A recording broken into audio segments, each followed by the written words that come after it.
Olá pessoal, tudo bem? Então, dando continuidade às aulas, hoje a gente vai falar sobre anticoagulantes na prática clínica. Veja, esse é um tema de cunho bastante prático, é a típica aula que vale a pena você ter com diversos especialistas diferentes, então com um hemato, com um cardio, com um nefro e com um clínico geral como eu, no sentido de fomentar a discussão. É interessante notar, gente, que no artigo do UpToDate, quando ele vai comentar sobre os DOACs, ele até cita um estudo em que eles fizeram nos Estados Unidos, onde foi identificado uma altíssima porcentagem de erro de prescrição dessas medicações, né, que são os novos anticoagulantes orais, e que já nem são tão novos assim. Então tinha erro de prescrição para mais e para menos. Isso um estudo feito lá. Imagine aqui na nossa realidade. Então, o objetivo aqui é a gente ventilar essas informações e trabalhar esse conhecimento, né? Então, a gente vai falar sobre os DOACs, tá? Então, os anticoagulantes diretos, são os novos anticoagulantes orais. Varfarina, comentar alguns detalhes, heparina não fracionada e a heparina de baixo peso molecular, especialmente a enoxaparina.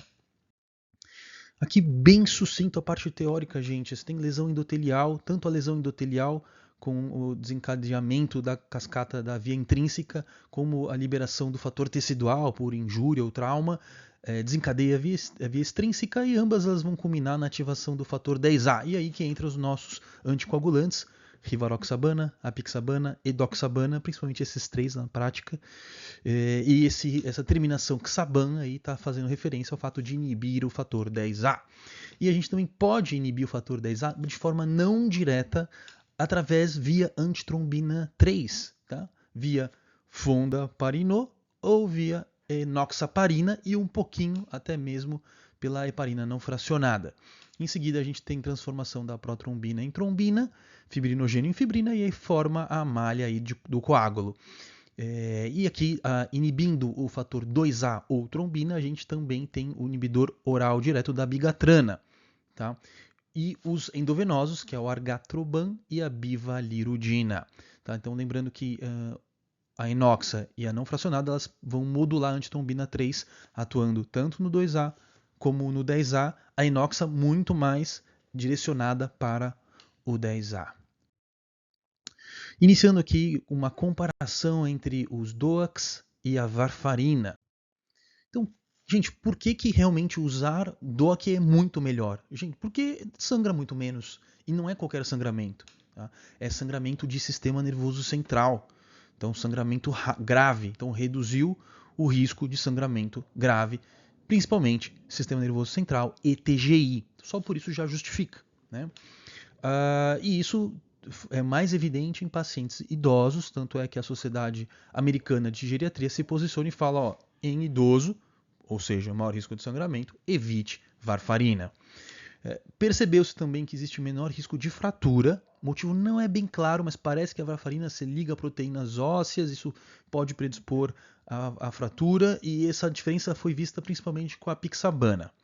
Outro ponto de vantagem dos DOACs em relação à varfarina, não exige um monitoramento laboratorial, ambulatorial. Né? Lembra, um monitoramento que no começo é bem chato, uma vez por semana, depois passa uma vez por mês. Tá? E os DOACs, em teoria, não precisa fazer esse monitoramento. O perfil farmacocinético também é bem mais interessante, porque a varfarina ela é muito afetada pela ingestão alimentar de vitamina K, aquela questão dos vegetais escuros, né? E o que não ocorre com os DOACs.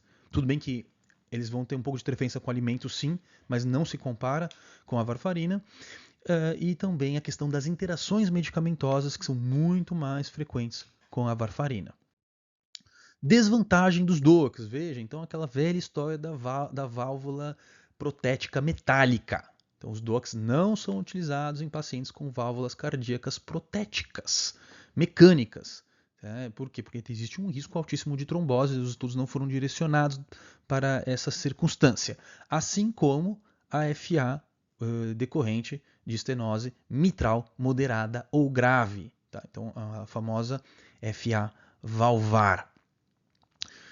Na gestação também não tem estudo com DOAC. Tá? Também não se deveria usar varfarina. Eles citam que numa situação de muita exceção, mas não se usa. Tá? Então o anticoagulante da gestante vai ser a enoxaparina. E na doença renal crônica, tá? Isso é uma certa desvantagem que a gente pode observar, porque os estudos, quanto mais baixo o clearance e o paciente em hemodiálise, mais cinzenta é a zona e menos estudos a gente tem. Então, muitos dos DOACs são metabolizados principalmente pelos rins, sendo a apixabana a menos dependente da depuração renal, uma porcentagem altíssima, em uns 75% quase, de excreção fecal, né, da apixabana, diferente dos outros, que é muito mais renal. E aí, a maioria deles a gente vai evitar com clearance menor que 15 a 30. Então, essa é uma limitação do DOAC. E depois, na questão da cirrose, então os DOACs eles podem ser feitos na cirrose Child A. Para Child B, a apixabana e a dabicatrana podem ser utilizadas, e no Child C, somente a varfarina. Possíveis vantagens ainda da varfarina. Veja, então, para situações de risco trombótico muito alto, situações muito específicas, por exemplo, síndrome antifosfolipídica, naquele paciente que tem um quadro muito agressivo, que tem a presença dos 3 anticorpos, poxa, usar ponte de heparina com varfarina em seguida ainda é a melhor escolha. Pacientes com adesão precária, outro ponto. Veja, a varfarina ela perdoa mais. Então, o paciente que esquece uma dose, 2 na semana, ali ele está mais protegido. Que digamos que ele está lá na faixa de 3, cai para 2, tudo bem, né? Não tem problema. Já no DOAC ele não perdoa. Então, a minha vida é muito mais curta. O paciente omite uma dose ou 2, ele vai ficar descoberto e pode ter um evento trombótico. Tem a questão da absorção. Pacientes que têm um trato, o TGI alterado cirurgicamente, uma gastrectomia, um bypass em Y de Roux, por exemplo. A varfarina ela é mais tranquila, mais fácil de lidar, porque a dosagem do NR ela é muito simples. É simples, barato e confiável. E, finalmente, esses cenários que eu já comentei de uma hipercoagulabilidade agressiva. Aí a gente pode, então, individualizar nossas metas, né? O clássico de 2 a 3 de NR. Nesses casos de hipercoagulabilidade agressiva, eu poderia jogar para 2,5 a 3,5, poderia eventualmente de 3 a 4, tá? Então tem essa questão da individualização que a varfarina permite. Mudando agora um ponto, contraindicações ao uso de anticoagulantes no geral. Tá? Então, super importante, evidentemente, paciente com sangramento, e aí a gente está falando de hemorragia intracraniana, digestiva, retroperitoneal, hemoptise maciça, sangramentos graves. Doença hemorrágica não tratada, não controlada, clássico uma hemofilia ou uma coagulopatia severa. Paciente com risco de cirurgia recente, tá? Com uma cirurgia de alto risco. Então, cirurgia recente de neurocirurgia, de oftalmo, cirurgias de grande porte, né? A hemostasia tem que estar garantida, tem que conversar com o cirurgião. Paciente muito hipertenso, pelo simples risco de, na verdade, ele poder fazer um pico hipertensivo, fazer um AVCH ali, núcleo capsular clássico lá, e aí sangrar muito mais do que sangraria. Então, ele tem que estar com a pressão mais bem controlada. Esses níveis aqui contraindicam. Situação rara, né, que seria uma endocartite infecciosa, que você tem suspeita de um aneurisma micótico, porque lembrei, o aneurisma micótico ele sangra muito, rompe e sangra, então seria realmente um problema. Hipersensibilidade, óbvio, alergia à medicação em si, plaquetopenia e NR muito alargado. Plaquetopenia, classicamente, a gente coloca aí menor que 50, contraindicando, e um NR maior que 2. Portanto, sempre antes de iniciar a anticoagulação, você precisa solicitar um hemograma completo com plaquetas, um coagulograma, função renal e função hepática. Agora eu vou começar falando dos DOACs. Tá? Então, primeiro, os inibidores diretos da trombina. Não são essas medicações muito da nossa prática, da realidade de um clínico geral. Tá? Vou só citar aqui. Então, a gente tem os inibidores orais e endovenosos, parenterais. Tá? Então, veja, primeiramente, inibe o fator 2A da trombina no coágulo e também circulante. A gente vai ter situações muito específicas, que é o quê? Da ICP, intervenção coronariana percutânea na trombose coronariana, num contexto de CAT. E outra situação onde ele vai ser muito útil, o parenteral, vai ser na questão da HIT, tá? Da trombocitopenia induzida por heparina. E aí a gente vai lembrar que uma das grandes vantagens é a ação não imunogênica do argatroban e da bivalirudina. Então, eles não vão se ligar ao fator plaquetário 4, PF4, portanto, não formam imunocomplexos e, portanto, são seguros na HIT. Então, esses agentes aqui são parenterais. A biva e o argatroban são os dois grandes exemplos, usados na ICP, fica na mão do especialista, né, gente? E o argatroban, ele é o agente de escolha para a HIT, tá bom? E sendo a Biva uma alternativa. Agora o inibidor oral para Daxa, isso a gente vê disponível, tá? Então a famosa dabigatrana, né? Então é o único inibidor direto da trombina oral disponível para uso clínico. Ele é um profármaco convertido no fígado, em dabigatrana, ok, sem problemas, meia vida de 12 a 17 horas. Né? Ele não é afetado pela absorção de alimentos, diferente da rivaroxabana, que a gente vai comentar. Isso aqui é um ponto super importante. Tá? Então não é uma medicação muito prática, até para uso hospitalar, se for ver, porque não, a cápsula precisa ser guardada dentro do frasco original. Então, por exemplo, o vozinho que é super organizado, que tem lá o potinho de remédios dele, bonitinho, se deixar lá dentro, o fármaco vai perder efeito e ele pode ter um AVC, né? Tá? E da mesma forma, essa cápsula não pode ser esmagada, triturada, porque você altera a cinética, faz um pico, aumenta o risco de sangramento. Então é um problema para pacientes que usam sonda ou que vão armazenar fora do frasco. A dabigatrana ela pode ser feita para profilaxia ortopédica, né? Então tanto de joelho quanto de quadril. Tá? Para tratamento inicial de TVP e TEP, dose clássica 150 de 12 em 12, por 5 a 10 dias após a anticoagulação parenteral. Então, essa é uma medicação que exige ponte com a heparina.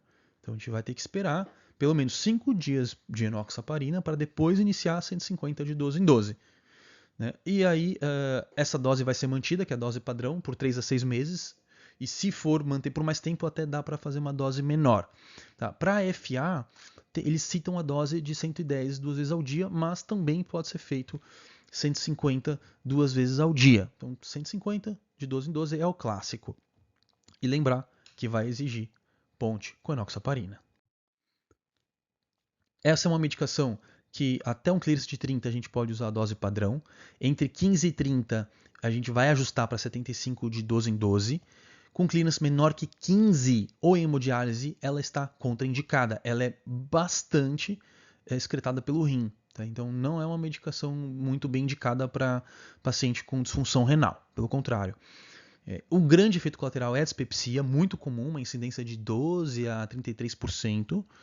Isso pode, de fato, limitar. Tem relato do paciente abandonar o tratamento por conta da dispepsia, que é bem importante. E ele vai fazer algumas interações clássicas. Eu vou comentar com mais detalhe, mas você tem que pensar em duas grandes situações quando você está falando de DOAC. A glicoproteína P e o citocromo P450, onde quando você tem uma indução do citocromo ou uma indução dessa glicoproteína, ele faz mais a função. E, portanto, a função é metabolizar ou jogar para fora. Então, a glicoproteína P ela fica aqui na borda em escova, tá? do TGI. Aqui está o TGI, aqui está a célula. Então, a glicoproteína P é uma espécie de portal que o corpo usa para liberar a medicação no TGI, para se livrar da medicação. Então, se eu estou induzindo, então eu vou perder mais medicação, portanto, ela vai fazer menos efeito. Tá? Então, os indutores da glicoproteína P, menos efeito, lembra principalmente dos antiepiléticos carba e fenitoína. Né? Se faz menos efeito, maior risco de trombose. Os inibidores da glicoproteína P, lembra principalmente da amiodarona. Né? Então, ela vai se livrar menos da medicação, vai sobrar mais medicação no organismo, maior risco de sangramento.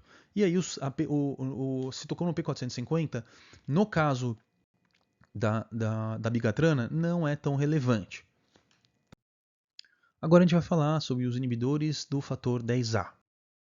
Comentários gerais. Tá? Então, não há inibidores diretos do fator 10A parenterais disponíveis para uso clínico. Tá bom? Então, por enquanto, o que a gente tem direto mesmo, a Noxa ela é preferencialmente, mas ela não é direta. Tá? São todas medicações consideradas seguras. Né? O sangramento como gastrointestinal intracraniano foram menores, tá? Sobretudo com a pixabana. Né? A Rivarox ela parece ter um risco de sangramento de TGI um pouco maior do que a pixa, isso é interessante. Posologia, né, da Rivarox a Edoxa é só uma vez ao dia, da pixa é 2 vezes ao dia, e eles até falam que, puxa, tem que tomar 2 vezes ao dia. Pior, claro. Mas parece que isso mantém um nível sérico mais estável, isso poderia até ser benéfico. Tá?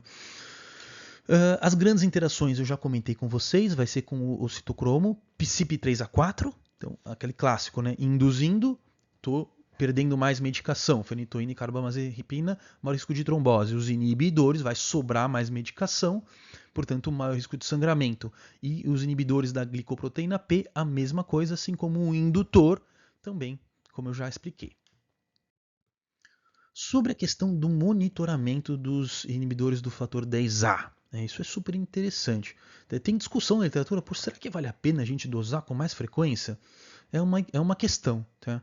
E aí a gente tem aqui dois tipos de abordagem, tá? Os testes funcionais e a dosagem direta do fármaco. Veja, se tem tanta opção, nenhuma delas é tão boa, certo? Então isso é um problema. Os testes funcionais, sobretudo o que? A atividade do anti-10A calibrado, se possível, para a medicação. Então a dosagem do 10A vai ser indicada em situações onde você está sangrando ou em risco de sangrar. É assim que você tem que pensar. Tá? Então veja, quando o paciente em sangramento ativo, sobretudo quando é grave ou inexplicável. Necessidade de cirurgia de urgência para saber se de fato, quando você vai operar, está em vigência ou não. E na punção lombar. Overdose e quando você vai trombolizar o paciente, lembra? Então, você teria que esperar 48 horas para trombolizar um paciente. Mas, se você tiver a dosagem do anti-10A e te mostrar que não está em faixa terapêutica, você poderia trombolizar também. E a dosagem direta do fármaco? Isso pode ser feito. Tá? Então, em concentração, nanograma por ml, vai ser indicada quando existe uma dúvida se de fato a medicação está sendo absorvida ou se ela está acumulando muito no corpo. Então, situações que se indica a dosagem direta do fármaco. Então, um paciente com obesidade grave, né, o IMC acima de 40, peso acima de 120, paciente que tem o TGI alterado, como eu já comentei, onde você poderia considerar como melhor talvez a varfarina. Né? Então, paciente com cirurgia bariátrica. Pacientes que têm grandes interações medicamentosas, poderia se questionar em fazer a dosagem direta, para ver se está de repente induzindo demais a glicoproteína ou está acumulando demais no corpo. Pacientes com eventos trombóticos recorrentes, você pode, está tendo falha terapêutica, será que realmente está absorvendo? Paciente que não está tendo adesão, né? E pacientes com insuficiência renal ou hepática, onde você quer ver se está tendo acúmulo da droga. Agora a gente vai começar a falar a respeito da rivaroxabana. Veja, que essas aqui são as apresentações que a gente tem. 2,5, que é uma dose especial, tá? Que vai ser usada num contexto específico. Eu vou citar para vocês. Dose de 10, dose de 15 e dose de 20. Bom, características gerais. Tá? Então a Rivaroxa vai ser administrada por via oral. A meia-vida dela é de 5 a 9 horas. No idoso pode ser bem mais, de 11 a 13 horas. Né? A absorção ela é influenciada por alimentos com essas doses de 15 mg ou mais. Então, portanto, ela deve ser feita junto com a comida. Tá bom? Isso é uma recomendação importante. Os comprimidos eles podem ser esmagados e administrados por sonda nasentérica, né, ou até misturados com alimentos líquidos. Esse é um ponto interessante para o paciente hospitalizado. Né? Principais indicações. TVP e TEP, a gente vai fazer aquele esquema clássico de 15 mg de 12 em 12 horas por 21 dias. Tá? TVP, TEP. Lá no 22º dia, 20 mg uma vez ao dia com alimento. O ponto de corte para TVP-TEP é um clearance de 30. Abaixo de 30 não tem respaldo na literatura, então não está indicado. Na FA, os estudos mostram que você pode usar, aí você vai usar uma dose de 20 mg direto, uma vez ao dia. Não vai fazer a fase de ataque, de 15 de 12 em 12 por 21. Você vai começar direto com 20. E aí o clearance é mais tolerável, de 15 a 49 com ajuste. Tá? Então você pode passar de 20 para 15 mg, quando o clearance for de 15 a 49, esse ajuste é válido para a FA. Profilaxia ortopédica também, então cirurgia de joelho e de quadril, tá? 10 mg por dia. Tratamento prolongado também, então às vezes você quer tratar a TVP-TEP aí por mais de 6 meses e é uma profilaxia secundária, um paciente que tem menor risco aí de trombose, eu poderia simplesmente fazer, ao invés de deixar 20 mg uma vez ao dia, eu poderia jogar para 10 depois desses 6 meses de terapia. Mais algumas observações relevantes, tá? Então aqui super legal, né? Não exige ponte com heparina. Poxa, isso faz uma grande diferença. Né? Pode iniciar direto no tratamento do TVP-TEP agudo.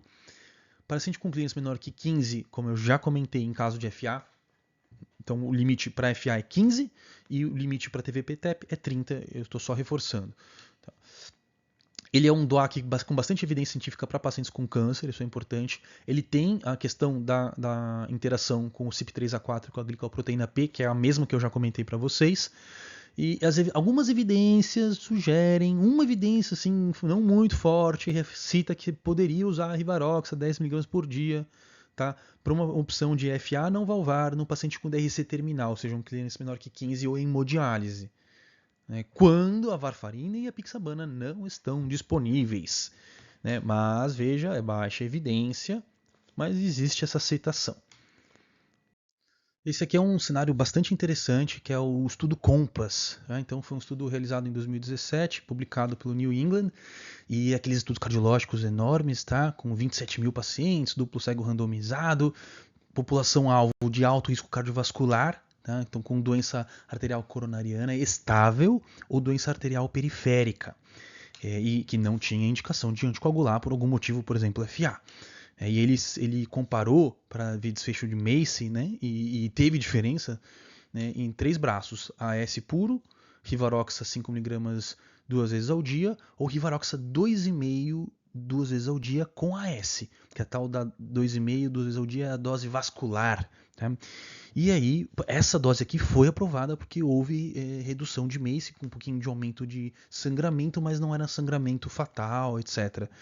Então, o braço 3 foi o que reduziu os eventos cardiovasculares maiores, sendo o único aprovado para uso clínico nessa indicação.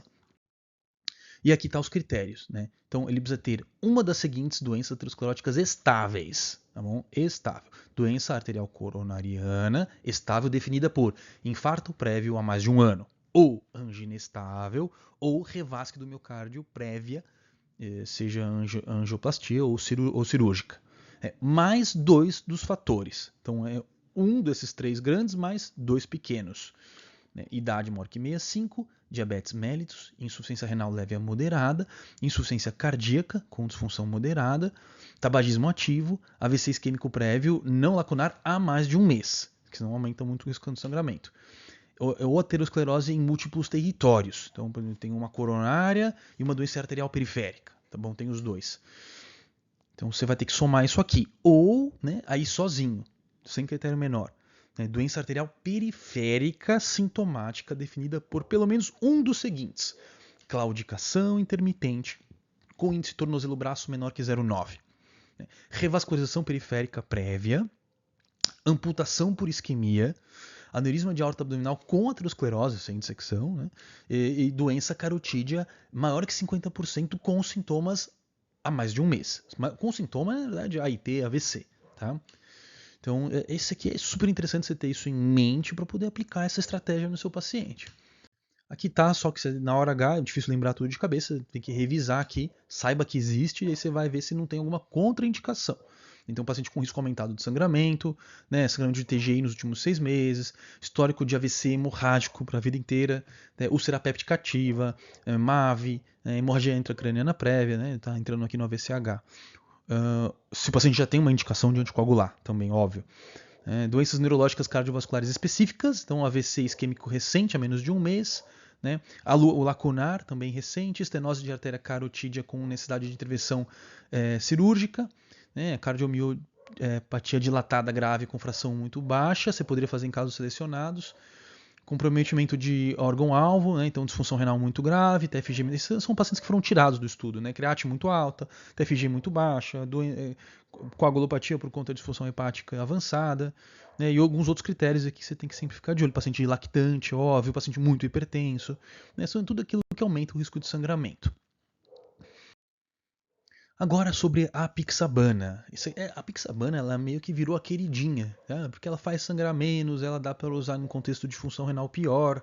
É uma medicação bem interessante, pior porque tem que usar 2 vezes ao dia, por um lado, né? Mas, vamos lá, características gerais, né? Também é um inibidor direto do fator 10A, né? Então a meia-vida dela é de mais ou menos 12 horas, não é afetada por alimentos, né? O comprimido pode ser esmagado, pode ser administrado por sonda, misturado com alimentos e líquidos. É uma boa opção para os pacientes idosos e com maior risco de sangramento. Os estudos mostraram que é um perfil de paciente que merece a Rivaroxa, esse paciente mais idoso. Principais utilizações: então, pode ser usado para profilaxia ortopédica, tá? De cirurgia de quadril e de joelho, numa dose de 2,5 duas vezes ao dia, tá? Daí iniciando 12 a 24 horas após a cirurgia. Tratamento de DVP-TEP, então isso é super importante. Essa dose aqui é o clássico, 10 miligramas de 12 em 12 por 7 dias. E no 8º dia você vai fazer 5 miligramas de 12 em 12. Tá? Então isso aqui é a terapia padrão para evento trombótico agudo. Depois de 6 meses, assim como a gente fazia lá na Rivarox, você pode usar uma dose menor para aqueles pacientes que você quer fazer uma profilaxia secundária, né, que é 2,5 duas vezes ao dia. Tá? Então lembra, 10, 12 em 12 por 7, depois passa para 5 de 12 em 12 por 3 a 6 meses, depois ainda, se for o caso, você vai passar para 2,5. Né? Lembrar que aqui no Brasil a gente não tem o comprimido de 10 miligramas, tá? Então você vai precisar prescrever 2 CP de 5 de 12 em 12 por 7 dias. Na FA não valvar, aí você faz direto, 5 miligramas duas vezes ao dia. E se o paciente tiver maior que 80 anos, menor que 60 quilos ou creatina tocada maior do que 1,5, dois desses três, tá? 2 ou mais desses três, você reduz a dose, no caso da FA, para 2,5 duas vezes ao dia. Tá? Então aqui é importante fazer esse ajuste quando você tem 2 de 3 desses critérios. Aqui é super importante, né? Olha só. Então, essa é uma medicação que é 25% só excretada pelo rim. Né? Então, uma menor dependência da função renal comparada com os outros DOACs. E é pouco removida pela hemodiálise. Olha só que perfil interessante. Então, os estudos farmacocinéticos mostraram um aumento leve da exposição ao fármaco na doença renal crônica avançada. Não é nada muito exuberante. Então, doses que são seguras, né, e testadas para FA, veja, continua sendo, mesmo um paciente com uma disfunção renal importante, tá? um clearance menor que 15, tá? Ou em hemodiálise, eu poderia ainda usar, pelo FDA, essa dose de 5 duas vezes ao dia. E só vou ajustar pelos mesmos critérios anteriores, que é um peso menor do que 80, uma idade maior que 80 anos ou um peso menor que 60. Né? Bem interessante. Mas tem uma referência aqui nefrológica específica ali que citou que poderia, na verdade, fazer 2,5 duas vezes ao dia. Tá? Mas o FDA ele fala 5 vezes. 5 miligramas duas vezes ao dia. Tá? Mas poderia fazer, no clínico menor que 15 ou hemodiálise, poderia fazer 2,5 duas vezes ao dia. Aqui está uma tabela comparativa, no caso do clínico menor que 15 ou hemodiálise. Né? Então a questão, veja, qual que é o ponto? Né?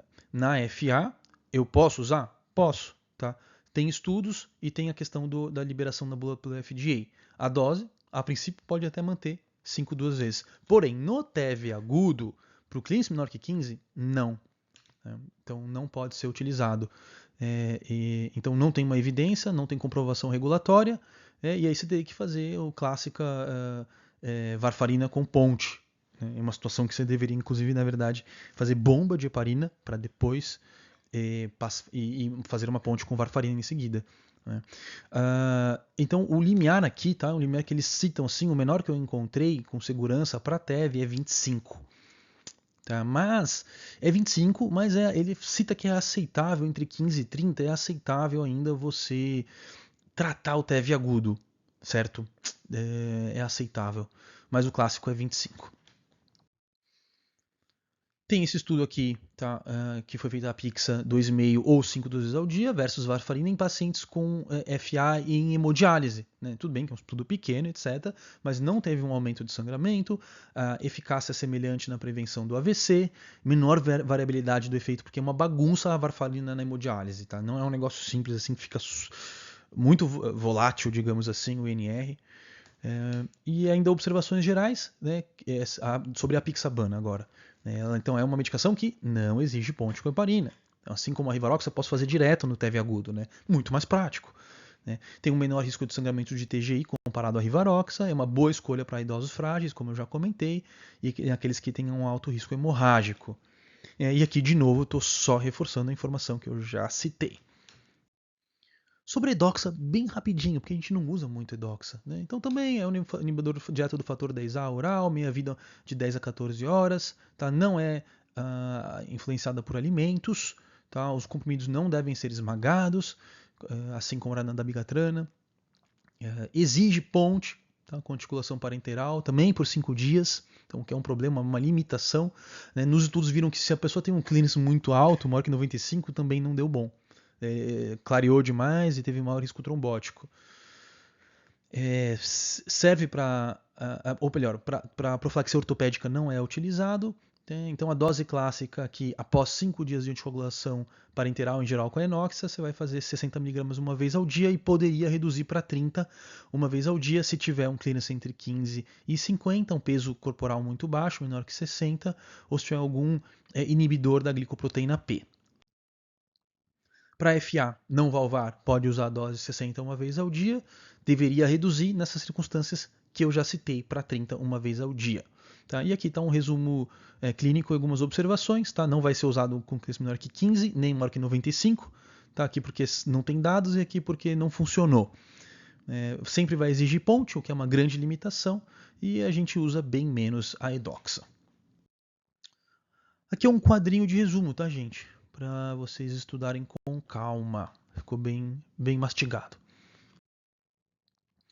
Só citar aqui como é que a gente transiciona dos diferentes anticoagulantes entre um e outro, tá? Pelo menos um basicão. Né? Aqui que acontece. Então, quando a gente vai transicionar do DOAC para a varfarina, qual que é a ideia? É você iniciar os dois juntos até que a varfarina faça efeito. Esse é o racional. Por quê? Eu inicio a varfarina hoje, eu só vou ver efeito daqui 2, 3 dias. Então, o racional é esse. Tá, aqui, ó, opção número 2. Sobrepor varfarina até INR terapêutico. Tá bom?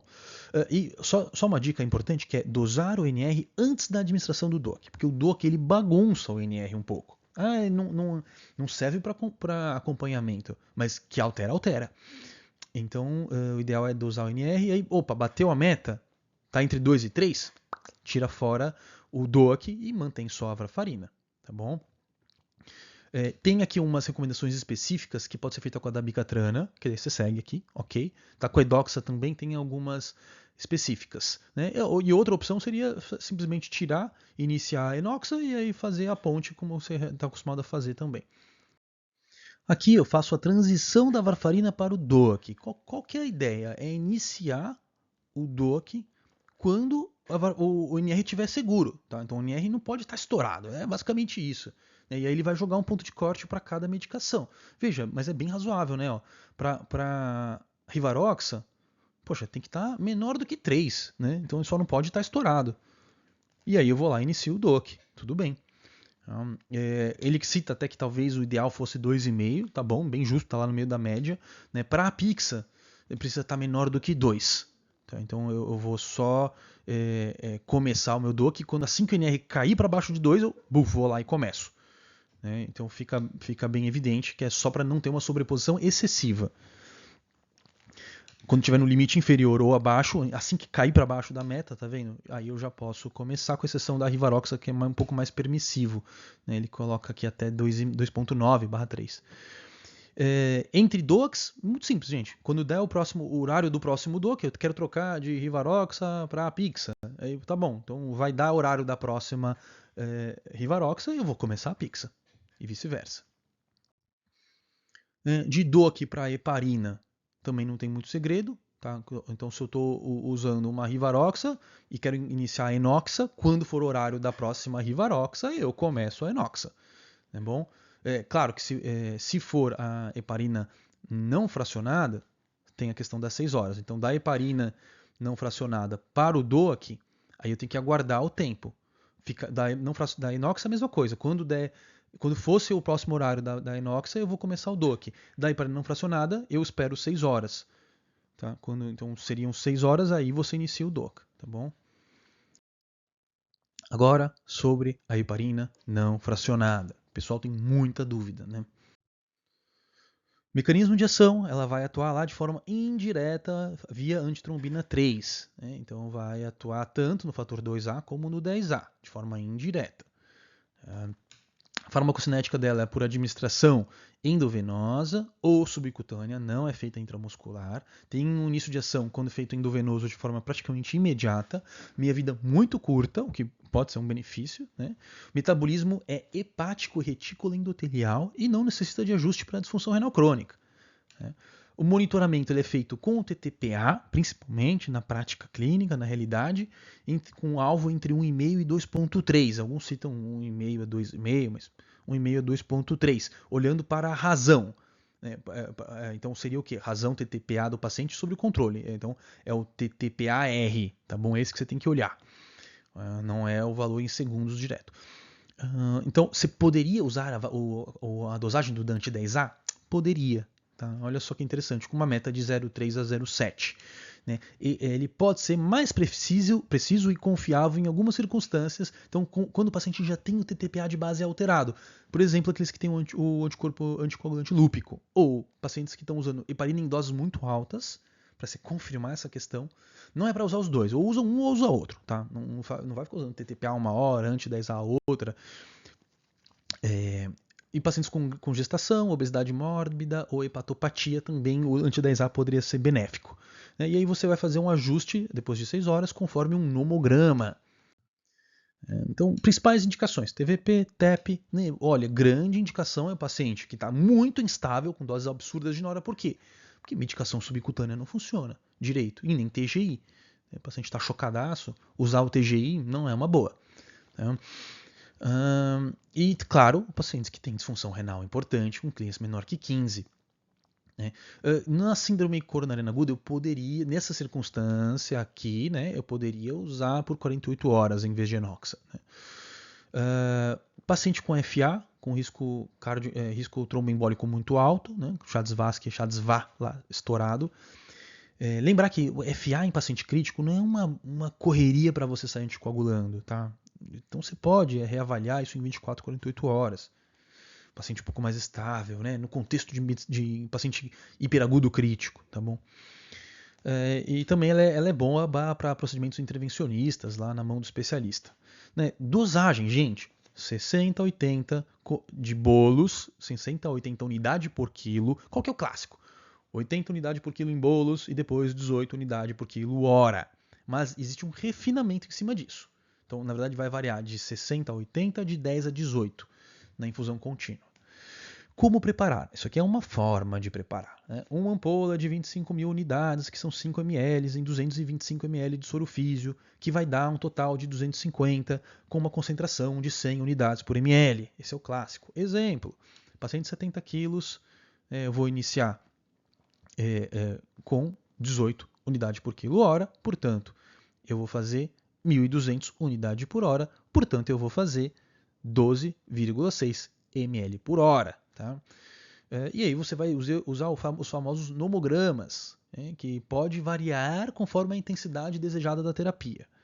Então você vai ter que individualizar um pouco para o seu paciente, eu vou explicar melhor. Aqui está um exemplo. Né?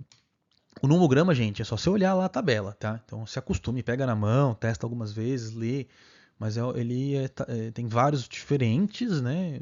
Você tem que usar o que o seu serviço tem como protocolar.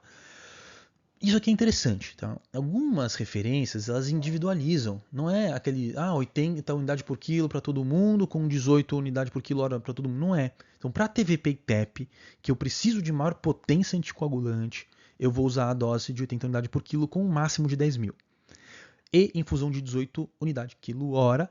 Tá? Para o paciente com síndrome coronariana aguda, é um pouco menor. Eu poderia usar 60 unidades por quilo, máximo de 5 mil. Com 12 unidades quilo hora. E para o paciente com FA, e que teve agora, recente, né, um AVC, um AVCI, eu poderia usar uma dose que eles chamam de neuroprotetora. Não faço bolos e uso 10 unidades por quilo hora. Né, então você tem uma máxima segurança de questão de sangramento. Ou pacientes com TVC também, eles recomendam não fazer o bolos. Tá?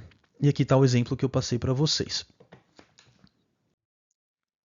Sobre a heparina não fracionada, agora no contexto de profilaxia. Qual é a dose padrão? 5.000 unidades subcutâneo de 8 em 8.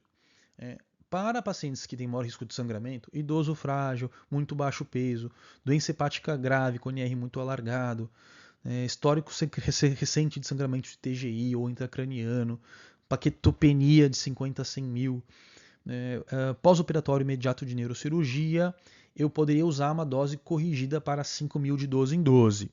Veja, o que indica esse 5.212 não é a disfunção renal, porque ele não é metabolizado pelo rim, né? É retículo endotelial barra hepático.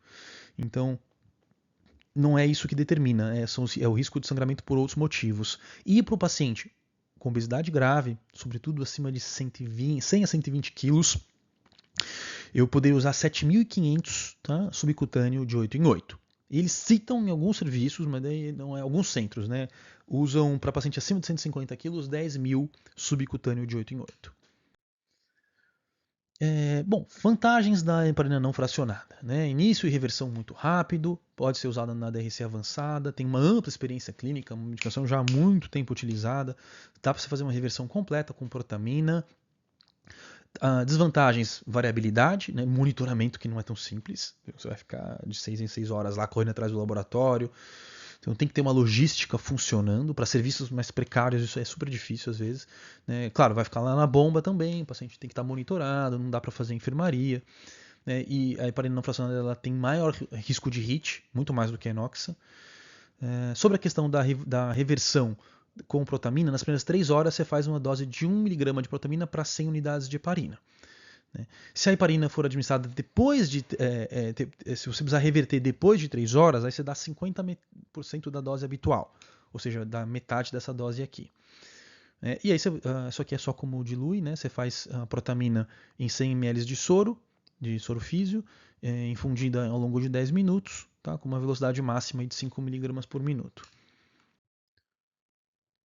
Aqui é interessante, porque é possível fazer dose terapêutica, ou seja, dose anticoagulante de heparina não fracionada subcutânea.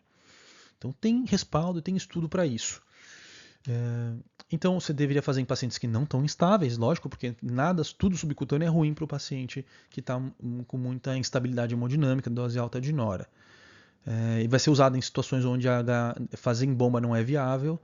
É muito útil para pacientes que estão com uma disfunção renal grave, que não dá para usar outros anticoagulantes. Tem esse estudo aqui famoso que usou um bolos de 333 unidades por quilo subcutâneo e depois uma manutenção de 250 unidades por quilo a cada 12 horas.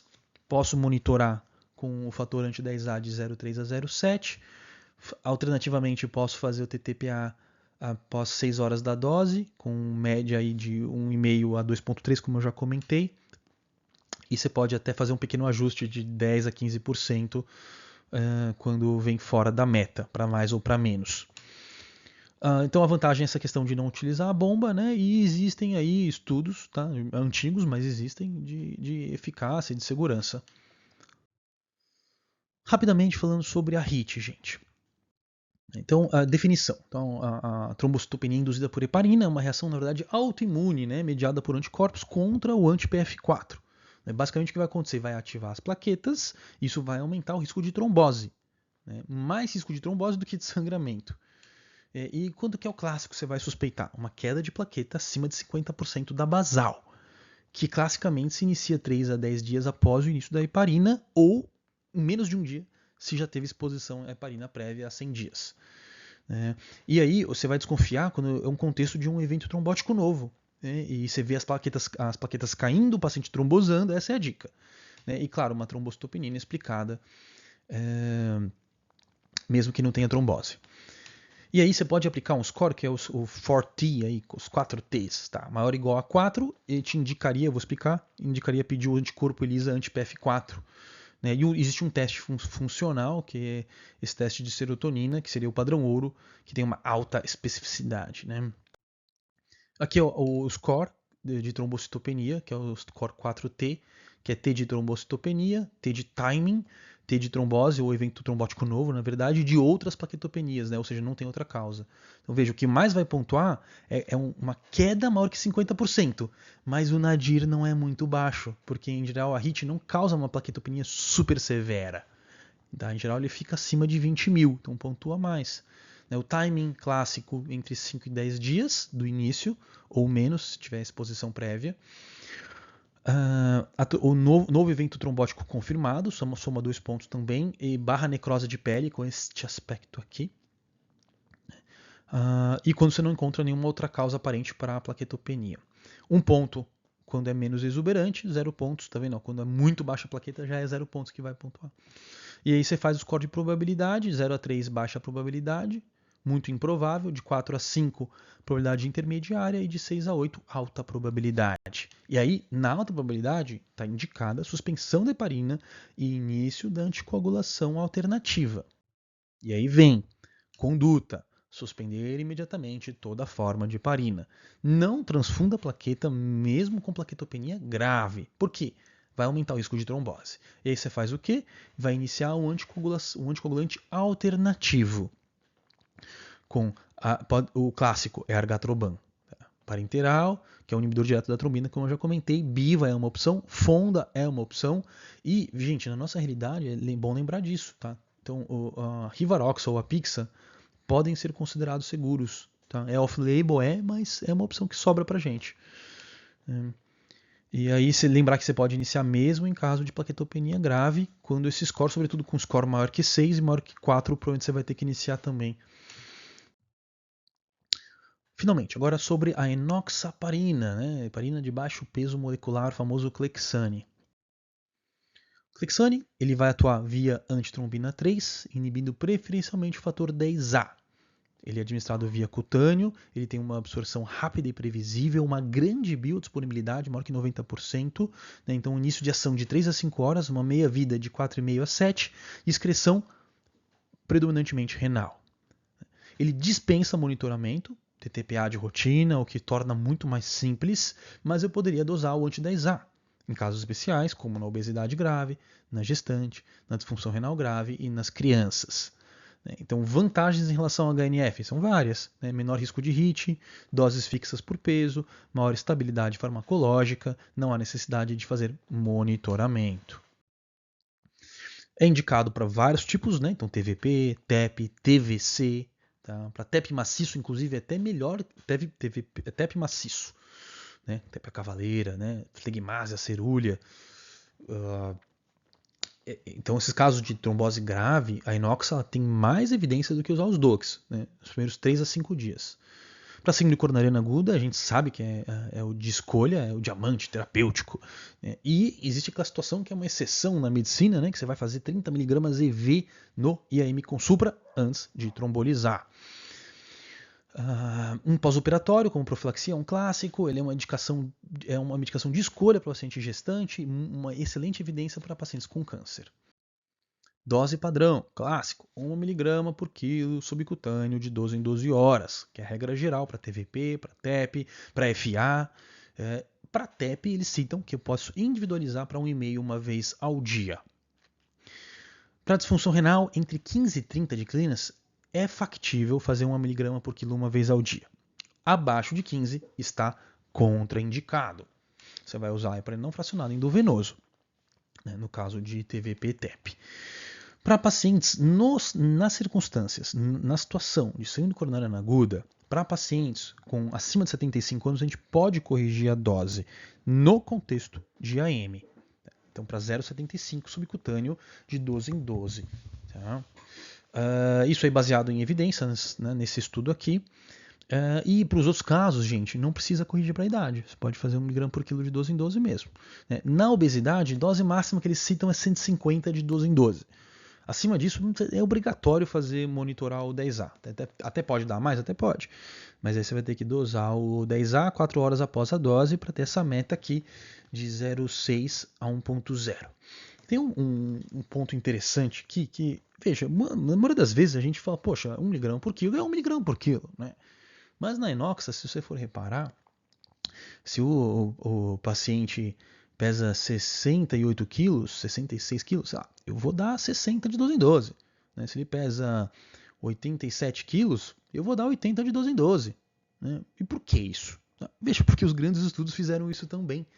E aí tem motivos para... O primeiro motivo, tá? Um deles, é uma ampola pré-preenchida, né? Pré-cheia, e que ficar manipulando ela não é bom. Contamina, predispõe a erro. Então esse é um argumento. Outro, né, a janela terapêutica é estendida. Ela tem uma margem terapêutica relativamente ampla. Então variações de 10 a 15% não alteram o desfecho clínico. E aí você tem que os estudos pivotais clássicos, eles fizeram aproximações também, né? Então tá tudo certo, tá bom? Ainda sobre a inoxa, não vou precisar monitorar, o que é uma das grandes vantagens, né? Super previsível, estabilidade, etc. E aí, em caso de disfunção renal grave, entre 15 e 30 já deveria, né? Gestação, extremos de peso, menor que 45, maior que 150, o paciente que está trombosando, mesmo usando, você quer checar. Você vai dosar 4 horas após a aplicação, que é um ponto ali de nível plasmático já bem determinado, com valores, no caso da inoxa de 12 em 12, para dose anticoagulante, a meta seria de 0,6 a 1. Então, o TTPA e o NR não devem ser usados, apesar de que pode alterar eles, né? Mas não é confiável. Então, eles não vão refletir se o paciente está bem anticoagulado ou não. Na caso da profilaxia, dose padrão, tá? Paciente internado com doença aguda, 40 mg subcutâneo uma vez ao dia, o mais precoce possível, depois que você fez a avaliação de risco de sangramento. Cirurgia ortopédica, também 40 mg uma vez ao dia, joelho, 10 dias, quadril, vai um mês aí, 28 dias. Cirurgias abdominais oncológicas, tá? De pelve ou abdominal oncológica, também vai iniciar em geral após a cirurgia, com a hemostasia garantida pelo cirurgião. Aí pacientes de risco moderado 10 dias, pacientes de alto risco com câncer, etc., pode dar até 28 dias de profilaxia. Pacientes, né, então casos especiais, paciente muito idoso, muito frágil, tá? Muito baixo peso, eu poderia usar 20 mg uma vez ao dia. O paciente com obesidade grave, MC acima de 40, poderia fazer 40 de 12 em 12. Agora sobre a varfarina, gente, bem sucinto, né? Que a gente está usando cada vez menos. Tá? Então é o que? É um antagonista da vitamina K, fatores 2, 7, 9 e 10. Meia vida bem longa, que tem aquela estabilidade que eu já comentei. Então até aguenta aí uma omissão ou outra. Né? Problema dela, né? Múltiplas interações medicamentosas, alimentar, medicamentoso. Né? O antídoto é a vitamina K e o plasma fresco congelado é a fitomenadiona, a vitamina K, lembra? Tá? A gente vai usar então na FA valvar, portanto uma estenose mitral moderada grave, ou na válvula cardíaca protética mecânica, na síndrome antifosfolípide, ou como alternativa para DOAC. Meta de NR de 2 a 3, poderia ser um pouco mais em situações específicas. Você começa com uma dose de 5 mg, se o paciente for muito frágil, baixo peso, maior risco de sangramento, pode ser de 2,5 uma vez ao dia. E você vai ajustar conforme o NR lembrar. Começou hoje, só vai olhar para o NR em 48 a 72 horas. Não é para olhar antes. Tá? Em caso de TEV agudo, você sempre tem que lembrar que você precisa fazer ponte com heparina. Tá? Aqui está com um manejo simplificado. Tá? Então, ó, veja, meta de 2 a 3. Até meio abaixo da meta ou acima da meta, eu faço ajustes aí da dose semanal de 5 a 10% para mais ou para menos. Depois disso, tá, para 1,5 a 1,9, 10 a 20% de aumento, de 3,6 a 4, 10 a 15 da dose semanal. Eu vou reduzir a dose porque está fora da meta e depois reavalio em uma semana. Para 4,1 a 5, sem sangramento. Sangrou, já vitamina K com plasma fresco. Claro, sangramento grave, né? Sangrou, já pode fazer as duas medidas, ou pelo menos a vitamina K e V. Né? Não está sangrando, vou olhar para o NR. Né? Entre 4,1 e 5, eu omito uma dose e reduzo 10 a 15%. Né? Entre 5 e 9, sem sangramento, né, vou suspender duas doses e vou considerar a vitamina K oral de 1 a 2,5. Né? E maior que 10 ou sangramento, não tem papo. Vitamina K e V com plasma fresco, sobretudo sangramento grave. Agora, gente, eu vou citar de forma bem sucinta, isso é super importante. Talvez eu tivesse até começado a aula por isso aqui. Cenários específicos a respeito da anticoagulação, isso aqui gera muita dúvida. AVC, AVCH e AM. No AVCI, quando que eu vou iniciar a anticoagulação no AVCI? Você tem uma abordagem conservadora clássica, que a gente pode chamar de regra do 1-3-6-12. Né? Ela é mais antiga, mas ela é mais conservadora no sentido de risco de sangramento. Então, eu vou balizar a minha conduta no NIH para dizer qual que é o tempo. Paciente com AIT, eu posso iniciar no mesmo dia. Tá? Ou no máximo, após um dia, mas já no mesmo dia. No AVC leve, aqui ele coloca NIH menor que 7. Após o terceiro dia. Então é 1, 3, 6, 12, mas é após. No moderado, que é de 8 a 15, após o sexto dia. No grave, que era maior que 16, após o 12º dia. E aí você tem um estudo mais recente, 2023, que é o Ilan, né, que ele fez essa comparação aqui, ó, early versus late, né, para comparar se vai iniciar de forma mais tardia ou mais precoce, o DOAC. Ele usou uma regra, tá? 1, 2, 3, 6. Então, para IT, imediato, não muda muita coisa. Né? Para o AVC minor, e agora ele vai usar então um INET diferente. Menor ou igual a 3, em até 48 horas. Moderado, de 4 a 9, em 3 a 4 dias. E no grave, maior que 10, maior ou igual a 10, 6 a 7 dias. Então, é possível fazer essa abordagem aqui. Ela tem um pouco menos de, digamos, respaldo, né? Tá bom? Mas um baita de um estudo e bastante válido. Existe aqui quem pode te ajudar a balizar também, sobretudo no contexto de um AVCI que teve degeneração hemorrágica, a tal da classificação ECAS. Super interessante, tá? Então ela vai classificar a hemorragia pós-AVCI, então a necrose hemorrágica, né, em 4. Então, hemorrhagic infarction 1, 2, hematoma parenquimatoso pH1, pH2. Então, o H1 H2 são o quê? São pequenas petequias, sem efeito de massa. Só que no H2 você tem as petequias um pouco mais confluentes, mais exuberantes. Bom, então veja aqui um exemplo de H1, um exemplo de H2, né? E aí o pH1 formou um hematoma, mas ele não tem muito efeito de massa, pouco efeito de massa, e ele é menor que 30% do território isquêmico. E o pH2 é mais de 30% do território isquêmico, como está na imagem aqui. Ok, então baseado nisso, quando que eu vou iniciar a minha anticoagulação? Então, para HI1, HI e HI2 não contraindicam nisso de coagulação. Na verdade, você vai seguir o que? Estabilidade de imagem e um esquema muito semelhante ao padrão do AVCI. Então, eu vou olhar para fazer o esquema clássico, por exemplo, que é um pouco mais conservador, provavelmente, do que fazer o Ilan. Acho que faz mais sentido você usar o 1, 3, 6, 12, por exemplo. Tá? Já para o pH1 e o pH2, aí sim é diferente, ele vai se comportar mais como um AVCH. Então veja, o pH2 ele fala acima de 4 semanas, que é o que a gente fala do AVCH. E o pH1 entre 10 a 14/21 dias. Ele fala, cita mais 14 a 21 dias, tá? Para o pH1. Profilaxia, gente. Então vamos lá. Então, um AVC simples, puro e simples, sem hemorragia, sem nada, pode começar praticamente imediato. Nas primeiras 24 horas você já começa a profilaxia TEV. Um AVC pequeno, sem problema, etc. Um AVC sem hemorragia, mas que foi trombolizado, só após 24 horas. Tá? O HI e o H2 também não vai mudar muita coisa. Você vai esperar 24 horas, fazer a TC de controle, observou, tá tudo bem. Então, em geral, 24 horas, então, a degeneração hemorrágica E1 e 2, ela não contraindica a profilaxia TEV nem o AS. Tá? Já o PH1, o intraparenquimatoso, ele para profilaxia vai exigir 2 a 3 dias. Tá? Então, PH1, 2 a 3 dias. Tá aqui. PH2, 4 a 7 dias. Tá? Para profilaxia. E veja que é interessante que, na verdade, ó, o AS ele vai se comportar de forma mais ou menos semelhante, viu? Nesses casos aqui, pH1 a pH2. Você também vai esperar aí uns dias parecidos com o que você esperaria para a profilaxia TEV para iniciar o AS. Tá? Nos casos de AVC isquêmico com essa degeneração. Agora, sobre o AVCH, aquilo que eu já comentei, vai ser geral, regra geral, 4 a 8 semanas. Acabou. Né? Então, tanto no intraparenquimatoso, né, você tem um risco de no intraparenquimatoso, nas primeiras 2 a 4 semanas, tem um risco de expansão do hematoma. Isso aí preocupa.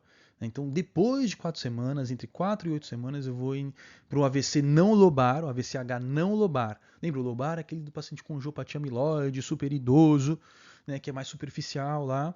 Para esses casos, o risco de sangramento é muito alto. Então, só depois de 8 semanas e olhe lá. Tá? No caso da HSA, gente, tem que esperar tratar. Então, vai esperar de 4 a 6 semanas, por conta da questão do vasoespasmo, de um evento isquêmico que pode acontecer. Então, vai jogar na regra dos 4 a 8 semanas, aí, muito similar, mas lembrar que precisa ter tido tratamento. Né? Ou precisa ter feito um clipe, ou um coil, uma embolização. Sobre a profilaxia, lembrar que sempre você vai usar a mecânica, tá? De preferência compressão pneumática intermitente. Sobre a medicamentosa farmacológica, no AVCH, gente, 48 horas está super seguro, tá? Então, 2 TCs, né? Mostrou estabilidade, sangramento, não está mais aumentando o hematoma, está absorvendo, pode iniciar a profilaxia. Tá? Para HSA, se possível, sempre depois do procedimento de embolização, 24 horas após o procedimento terapêutico que tratou a HSA. Tá? E aí, por último, agora, gente, a questão do infarto. Então, o clássico, né? AS com Rivaroxa. Tá? Um erro de prescrição super comum. Então, veja, o uso de DOACs com AS de forma crônica não é recomendado. O uso combinado de AS com DOACs não é recomendado de forma rotineira, pois aumenta significativamente o risco de sangramento sem benefícios clínicos adicionais. E isso é comprovado em diversos cenários por diversos estudos. Então, se você tem uma situação de uma síndrome coronariana aguda com angioplastia com stent há menos de 12 meses, ou seja, recente, e que é necessário anticoagulação crônica, seja por FA, TVP, TEP, esses pacientes eles vão receber DOAC com clopidogrel. O AS ele é muito mais agressivo para o TGI, ele vai inibir a COX gástrica, etc. Então ele faz muito mais sangramento. Então, clopidogrel é a medicação de escolha, e a gente tem alguns estudos que balizam isso. O Augustus, também do New England, 2019, avaliou nesse contexto de síndrome coronariana aguda com stent, e também outros estudos onde comparou, por exemplo, se vale a pena para o paciente com DAC crônica, né? Ou seja, esse depois de um ano aí que fez a ICP, será que vale a pena deixar os dois juntos? Não, não valeu a pena. Aí é só a anticoagulação, ela já faz a função. Então tenha isso em mente, porque a gente encontra com frequência esse tipo de erro de prescrição. Aqui está um resumão do que deve ser feito. Aqui, então, as anticoagulações nos diversos contextos e a profilaxia TEV. Espero que tenha ajudado e forte abraço.